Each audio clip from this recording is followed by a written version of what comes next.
So if you're on tech Twitter at all, you might have seen some reporting about the lack of popularity on the Vision Pro, and I'm here to say that that's misaligned and misplaced because I actually think the Vision Pro is fantastic. Yes, it's a little bit cost prohibitive, but for the right person, it's extremely easy to justify. And instead of walking you guys through the specs and exactly what you get with the Vision Pro, I'm just going to show you 4 things that made it extremely simple for me to justify getting a Vision Pro. Get ready to be wowed. Let's get into it. So let's get right into this, everybody. And the first thing that I want to talk about that helped me justify the Vision Pro is going to be the Mac Extended Display. This thing is absolutely magical, and to kind of show off, you guys can see what I'm seeing, of course, right? I have the Vision Pro on, and this is my actual quote-unquote reality. But you can see that when I put it on, I have some things pinned to my wall. So these are all static, right? They all live here. I placed them here. They're widgets. I have the weather up there that looks like a window into my area with the high and low and where I'm at. I have the set list from Apple Music for Justin Bieber over here. I have my kind of news feed from X. I have the stock market over here. I got a clock up there. And every time I put the Vision Pro on, everything will live there and be ready to go. And then, of course, this is my desk setup. This is A-Logic's 40-inch 5K panel. It's ultra-wide, it's beautiful. It's nearly $2,000, and the Vision Pro makes it completely obsolete. It's absolutely insane. I mean, watch this. You can see that this UI is now floating over my MacBook Pro. I can either go in and tap it. It's going to connect for a second, and it'll show this ultra-wide display. You can see everything kind of blacks out, and then boom, I'm in my Mac Virtual Display. I can grab it with the little bottom bar, push it back, bring it forward, bring it down here if I want to. So there's a ton that I can do with this, and you can see just how crispy this is. Now I know people are going to immediately argue like, hey, this isn't a true 5K display. Now the actual irises are 2 4K micro OLED panels, so again, it starts to kind of add up to as many pixels as you need to, but this isn't a true 5K display, but it's pretty close, and for my use cases, it's absolutely amazing. I mean, I can get real close to here, and you can see just how exact everything is. And again, in terms of resolution, it's more than enough for what most people need. But to kind of show you guys some of the functionality of the Mac Virtual Display, you have the standard view here, which give it a second, it's going to kind of resize itself to be a little bit of a normal size. So more of a squared off. This is more reminiscent of a studio display.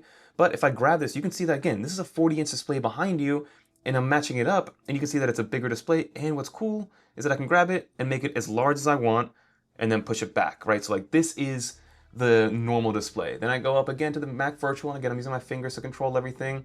We go into the wide view, you give it a second, and then it'll resize itself as well. So think about all the different monitors that this is replacing, right? You can, again, go to look in the corner, make it a little bit smaller, and then my favorite one is going to be the ultra-wide display. This ultra-wide is fantastic for video editing. If you're in Final Cut Pro and you deal with timelines, and that's all that you do all day, as you can see right here, like this is my timeline, right? You can see what's happening. Scrolling through it, I can make it as long as big as I need. I mean, it's absolutely amazing. I can go to the corner, I can stretch it out to make it even bigger, and I feel like I'm in a cockpit. And yes, in terms of moving your head around, yes, it requires you to move your head around a little bit, but for me, the weight is no big deal. And then the best part is I can go into my immersive environment, and now I'm super focused in. There's nothing but this display around me. I'm gonna grab this over here in the corner, make it a little smaller, right? Kind of resize it a little bit to what I actually want. We'll bring it over here. And now I can work with this as my ultra-wide display while I'm in Bora Bora, and just look how amazing it is, right? And then I can access my control panel if I want to, which makes me feel like Tony Stark, do whatever I need to. And you can also open up your other applications because again, you are using Mac OS on here being used by your laptop. And another thing that's cool here is that it notices that there's a keyboard in front of you, so it'll open up that keyboard for you. And it'll show you, and it'll kind of go around that. So they've really thought of everything when it comes to the Mac Virtual Display, and this alone is worth at least $2,000 in an equivalent type of display, and that's just the one. You get 3 here that you can resize to whatever size you want while being in any environment that you want. So the next thing I kind of wanted to talk about here as I move my desktop out of the way, which is another thing that you can do, is going to be the personas. And we're going to talk about it a little bit more, but I wanted to show off what it looks like. And I mean, this is me. I have the Vision Pro on, as you guys can see in the other video clip, and my mouth is moving for the most part. I would say it's about 90% accurate in what I'm saying. I can stick my tongue out. It even has my freckles on my right cheek. It has this freckle down here as well.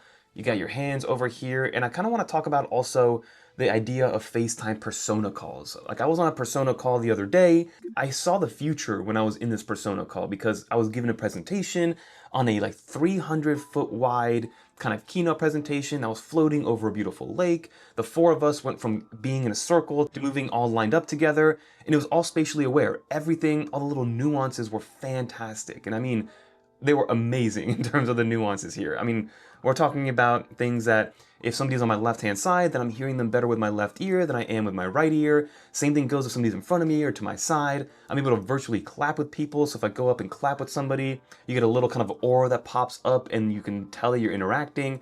We also shared a view of looking at different products in 3D where I could zoom in and make it bigger. We can pinch the zoom and do everything that we wanted. So a lot of that, the small nuances were amazing in terms of the hyper realism to make you feel like you're actually in the room with that person. And another great thing was that you had the ability to share your landscape with that person. So if you shared your landscape with that person and you went into that landscape, the way that the audio was being reverberated, whether you were in a studio or you were in this new world that was being created, the audio is then referenced upon that. So again, if I go out of this, then it's going to be a little bit more echoey because I'm in a real place. And if I open it up, it's going to be a lot more dampened. The sound is going to feel a lot more natural. It's going to feel like you have water around you, like you're in the sand, like, you know, you're out in the wilderness. So personas and FaceTime calls specifically with personas is something that I can see it being the future in terms of having meetings. I mean, think about it. You put the Vision Pro on, you look like you're ready to go, you can have your meeting. It's way more immersive, way more engaging as well, as opposed to just being on a random Zoom call. So that's huge when it comes to the Vision Pro, and that's reason number 2. So now I wanted to show off the third thing, which is going to be immersion and immersive content. Immersive content on this thing is magical. It's hard to show because a lot of it is licensed content by Apple, and whenever you do screen record, it kind of blacks out the view. But I think the best way to show it would be maybe through a YouTube 360 video, and that's another thing. YouTube did become a actual application which is allowed to be used. So if I go over here, you have your spatial content. You can see how cool this is. I mean, I have Apple TV here. I saw my desktop floating behind me, and you can see how cool this is. Like it's all spatially aware. Everything is happening. All my stuff is still on the wall, which is very cool to see.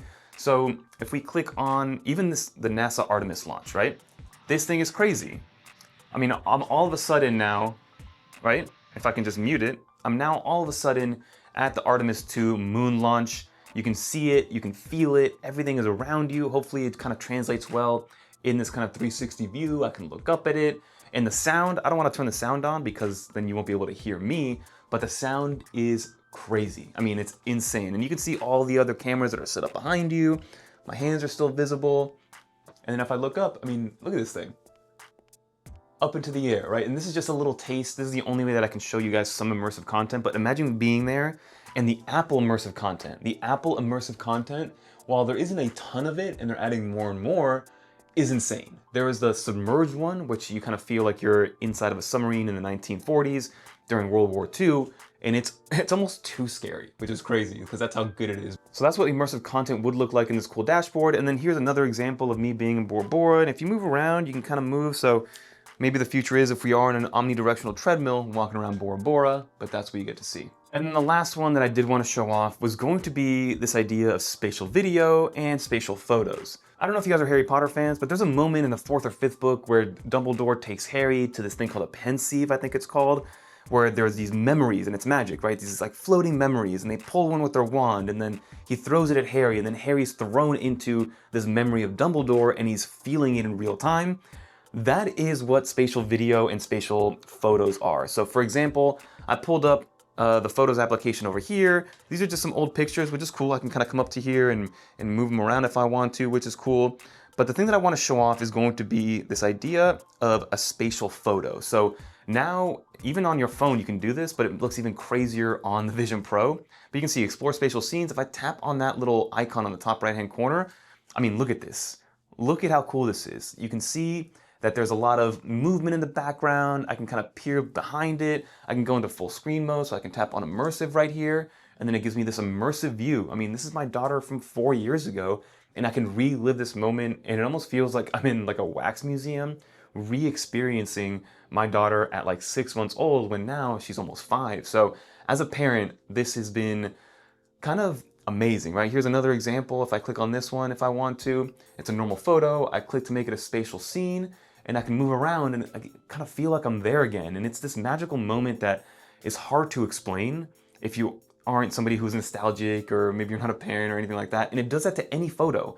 Any photo whatsoever can be turned, even if it's not an iPhone photo. If it's an old photo from like the 50s and you have it and you've digitized it, then you can create this spatial scene. And then an even better example of spatial photos is spatial video. And this is those magic moments, again, as a parent, you can kind of go back and relive these moments, which is something that we do kind of anyway. Me and my wife, every now and then, will pull up our photos on our phone and sit there and be like, oh, remember when our daughter was this age? And now you can do that, and you can record spatial video, I believe with an iPhone 15 and newer, I believe. To give you guys an example, I can open this, and this is, again, it's a spatial scene, which is so cool. I can look at it, I can stop it from doing it, it's gonna turn it into a spatial scene, it's got this kind of cool aura, and now this is just like a snow day that I can basically just re-envision, right? Like I can go back into it, and it looks like I'm there again. And then here's a spatial video that I took the other day. As you can see, it's already moving before I even press play, and then if I press play, you can see that it's moving. It's very, very cool, and I can move around, and it's moving based on where I'm moving. I can even go into the panoramic view to really get immersive if I want to. And this is just, it feels like I'm living a memory, and it's something that makes you almost tear up a little bit. So that alone made it worth it to get something like a Vision Pro. And then I can always go back, like go all the way to the beginning. This is from years ago. I can go back and look, December 25th, so this is Christmas Day, Christmas night, and I can see my daughter playing with one of her new Christmas toys, and it's something that I can kind of cherish forever and relive. When I'm old and grumpy and want to relive the old days, I can go back and do so. So again, Vision Pro, it's amazing. So I know that people are gonna have the comment that, is this thing isolating? And on the surface, you might think that it is, because it is a one-person situation, right? You put it on your face, you're kind of blocked off from the rest of the world. Yes, you as the user can see through, and for you it feels like it isn't as isolating, but for the person across from you, it might be.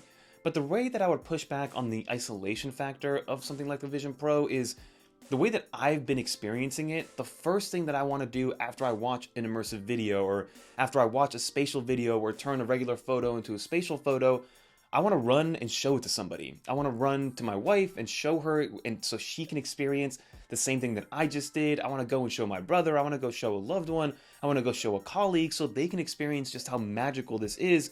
So yes, they're going to experience it on their own, but it's with me knowing just how amazing it is and being able to share that immersive experience. Now, in a perfect world, multiple people would have the Vision Pro, and then we can all have these shared experiences like I showed you with the personas and things of that nature, and we'll get to that point eventually. So yes, to an extent, it might look like it can be isolating, but I want to share everything that I'm experiencing with everybody that I know, so they can also experience just how amazing the Vision Pro is. And at the end of the day, that brings everybody together, because it's like, wow, I'm walking them through it. They're able to show it and mirror it on their display or on a TV with Apple TV. And again, it's just a magical experience overall. So the argument that it is isolating, it can be in certain situations, but at the same time, it isn't if you use it the way that I've been explaining how I use it. So at the end of the day, who is this $3,500 VR, AR, mixed reality headset for? And again, the target demographic can be pretty much anybody. It could be a remote worker like myself who just works from home all the time and just wants to get hyper focused on what they need to do,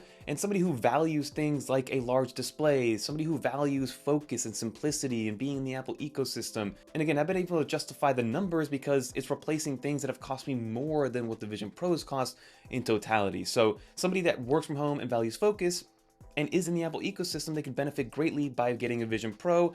And also, if you're a big content consumer, if you're traveling on 6-hour flights all the time, if you're somebody who does have the time to sit down and watch a 3-hour movie on your own, there's no other experience like it outside of physically going to a movie theater. I mean, being able to experience immersive video and just movies in general in 3D, feeling like you are in a movie theater without actually being there, is something that I think everybody needs to experience. So if you're a heavy content consumer, this is also going to be a great way to consume content. And then of course, if you're an early adopter, then a Vision Pro makes sense for you. So to kind of round off my thoughts on the Vision Pro, yes, it's not going to be for everybody, but for the right person like myself, it's easy to kind of lay out the numbers and justify it when you combine all the productivity you get, the utility, the usability, and then also all the nice things like the memories and the spatial audio and the spatial video and the spatial photos and just the immersive experiences of it all that are coming together and growing more and more. And what's crazy is that all the examples that I showed you were all native features in first-party applications. I'm just scratching the surface of what the Vision Pro can do. There's a whole third-party ecosystem of applications to try out. I haven't really tried gaming too much on the Vision Pro yet. I do have the PlayStation VR controllers to use with the Vision Pro, which I definitely want to play with. And then I've also noticed that there's a huge community of Vision Pro users online that just have all these awesome use cases and all these cool applications to test out. So stay tuned, because I'm gonna have another video where I kind of venture away from all the first-party native features over here and go over to that third-party ecosystem and test out different applications, test out how gaming is like on here. And then also I've seen people remote desktop using the Vision Pro. So they have a Mac Mini at home, then they take this on the go, they can remote desktop in. There's a whole ecosystem where I haven't scratched the surface of that I'm excited to dive into. So for me, it's already been worth it, and I haven't even used it to its full potential, and people calling this a failure just really haven't taken the time to use it, in my opinion. So let me know in the comment down below what you think. Are you guys using a Vision Pro? Have you used it? I highly recommend going to an Apple store and demoing it if you haven't. But that'll do it, everybody. If you made it to the end, leave a little dolphin in the comments down below. Comment down below some other Vision Pro content that you want to see, because we'll be pushing some out here relatively soon. And if you guys want to watch more videos like this one, click on one of these right here. I'm excited to see what John Turnus does with the Vision Pro and this whole kind of ecosystem. Peace.